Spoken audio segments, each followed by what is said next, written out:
Okay, so here we are comparing the video quality of the SiOnyx Aurora Sport and the Aurora Pro, which is one of the questions I was first concerned about. Jumping into night vision for the first time, I didn't want to spend too much if there wasn't too much of a difference between the two models. Here they are both together. This is how I filmed the subsequent footage. So the dial on the front of both models, you have the daytime, twilight and night. Don't tend to use the twilight, but obviously set to day here. Not a lot of difference between the two. 720 resolution. Slightly different colour temperature between the two models. Pro actually looks a little bit off here, but is more accurate. Sport tends to be a little bit red. Inside, not too much difference either. Vibrant colours. You'll see from the sky that the Pro tends to do a better job of the blue.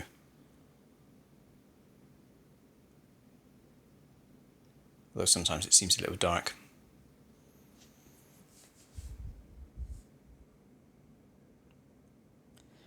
But here on Dartmoor, set to night vision and 15 frames, keeping the 720 resolution. I don't tend to use 360, it's just too low.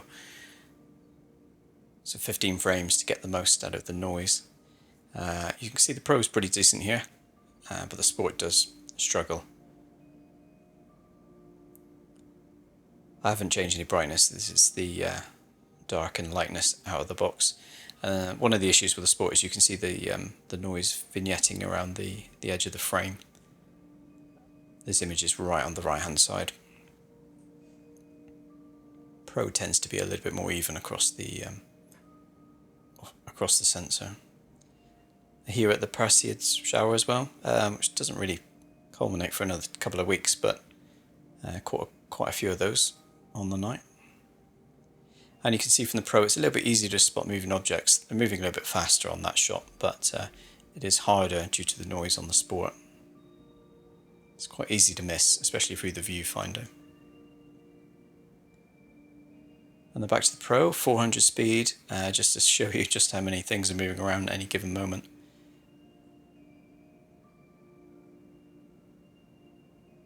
Trails of Milky Way apparent, and this was quite close to a new moon at the time, so it was pretty dark out there.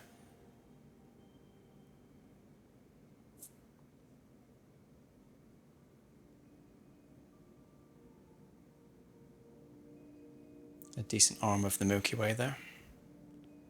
And then I spotted this flashing object, which I don't remember seeing at the time. I normally do zoom in on planes when I spot them, just to rule them out. But that's a curious flashing sequence, pauses and gaps. It nearly entirely stopped then. Bearing in mind this is at 400 speed, so that was off for quite a few seconds. Just sort of caught it at the top of the frame and zoom in so you can see it a bit more clearly.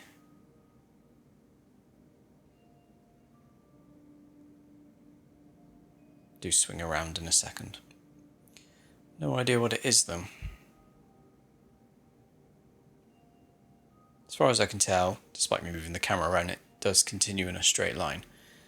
But you can see it's quite fast in places.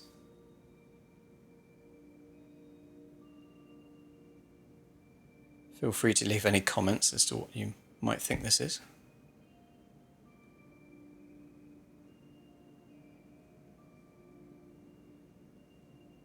There weren't any clouds. I can understand the flashes disappearing behind, but the night vision picks up anything. It's so sensitive with flashes of light. It's a dead giveaway.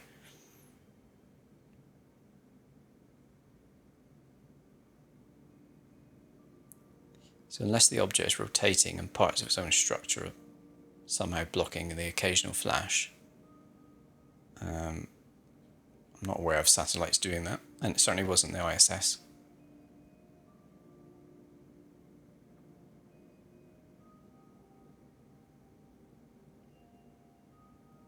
This is zoomed in two times digitally. Still looks pretty good for the Pro. On a small screen at least. No illuminator here on the foreground, but if you need it, it does light up quite nicely. At the expense, you lose a little bit of detail in the background, but no torch on here.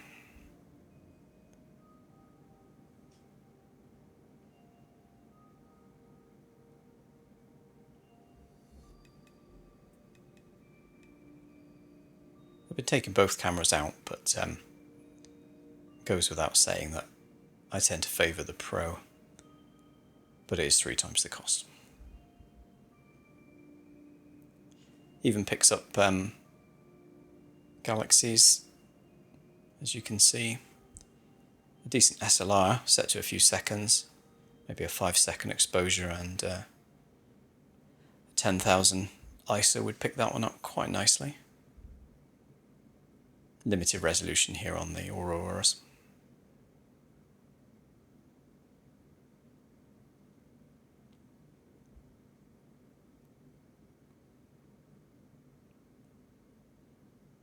And that's another night.